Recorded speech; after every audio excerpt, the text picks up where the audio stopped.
So, okay, we finally got a moment to breathe. Lunch is on the way.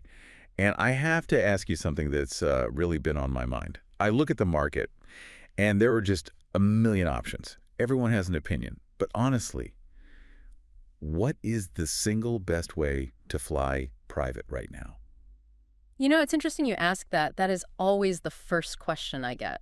I'm sure it is. And honestly, it's usually the wrong question to ask. If we're going to do this properly, we have to stop looking for a best product and um, start building what we call a decision landscape. A decision landscape. Yeah. Okay, that sounds a little abstract. I just want to know the smartest way to get from A to B. It's actually simpler than it sounds, but it does require a bit of a mindset shift.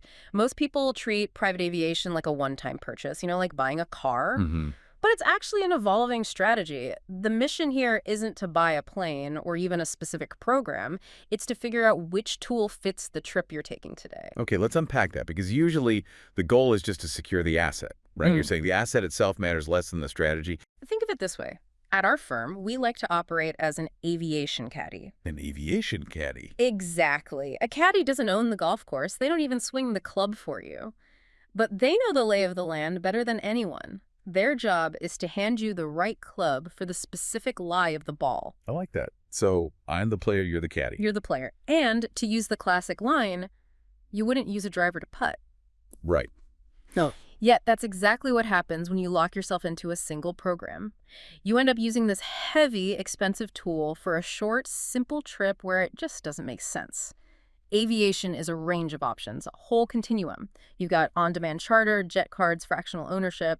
Our goal is always finding the right fit, not a one-size-fits-all lock-in. But okay, isn't there a convenience factor? Just picking one good program and sticking with it. I mean, it feels like that would be less hassle. It feels simpler, sure, but financially, it's often full of holes. Let's say you buy a big fractional share because you fly to Europe a couple of times a year. But then you use that same heavy share to hop from Los Angeles to Vegas. You are just burning capital. This brings us to something we call ghost hours. Ghost hours. That sounds like I'm paying for something that isn't even there. It's a very real cost. Most programs have daily minimums, usually 60 to 90 minutes. Mm-hmm. So you take that 45-minute flight to Vegas. If your program has a 90-minute I'm minimum, paying for 90 minutes. you're paying for 90. So you're paying for 45 minutes of airtime that you never flew. Wow, so I'm paying double, essentially, for the privilege of using the wrong tool. Precisely. You're paying for the aircraft to just exist, not to move. I see. So rather than putting all my eggs in one basket, it's more about, a portfolio. That's the exact term we use, the portfolio approach. Maybe we use charter for those regional hops to avoid the ghost hours. We use a jet card when you need consistency, guaranteed recovery.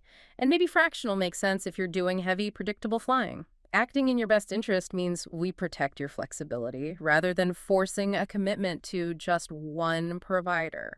This definitely makes me feel a little less sold to. It's less about a pitch and more about the actual logic. And that's the whole point. We want you to feel empowered, not just managed. And look, this is a big topic. This conversation is really just part one of a 10-part journey we've mapped out Oh, okay. to take you from just booking flights to really truly managing this whole thing as an asset class. Well, I'm listening. If this is just the start, what are we getting into next time? Next time, we're going to pull back the curtain on how the charter market actually works under the hood.